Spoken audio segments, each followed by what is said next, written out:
আজকে আমি তোমাদের দেখাবো বেনারসের সবচেয়ে একটা হিডেন প্লেস। সকালে উঠে সবার প্রথমে চলে গিয়েছিলাম এই মন্দিরে। এখানে নাকি রাঞ্ঝানা মুভির শুটিংও হয়েছিল। তারপর ওখান থেকে চলে গিয়েছিলাম দুর্গা মাতা মন্দির। এখানে অ্যালাউ ছিল না কোনো ভিডিও ফটো, তাই ভেতরে গিয়ে কোনো ভিডিও ফটো আমি করতে পারিনি। মন্দিরের ভেতরটা পুরো ঘুরে আসার পর তারপর তো আমার এই বাচ্চাটার সাথে দেখা হয়ে যায়।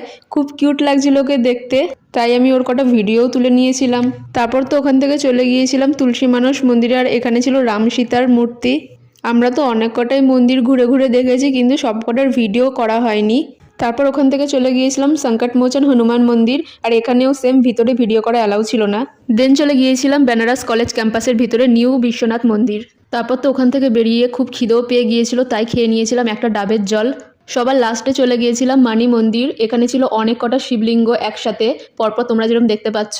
তারপর ভাবলাম ওখান থেকে একটু শপিং করে নিই, সেই জন্য চলে গিয়েছিলাম শাড়ির একটা শোরুম, কিন্তু ওখানে আমাদের সেরকম একটা শাড়ি পছন্দ হচ্ছিল না, অনেক দাম চাইছিল। তাই জন্য চলে গিয়েছিলাম একটা শাড়ির ফ্যাক্টরিতে। এখানে খুবই সুন্দর সুন্দর ছিল শাড়িগুলো। এখান থেকে তো আমরা দুটো শাড়ি নিয়ে নিয়েছিলাম। তারপর তো আমরা একটু ফ্যাক্টরিটাও ঘুরে দেখছিলাম কিভাবে শাড়ি তৈরি হয়। আসলে ওরা ট্যুরিস্ট দেখলে না এক একজনের থেকে এক এক রকম দাম চেয়ে বসে। সবার লাস্টে আমরা লাঞ্চ করে নিলাম। আবার দেখা হচ্ছে নেক্সট ভিডিওতে। বাই।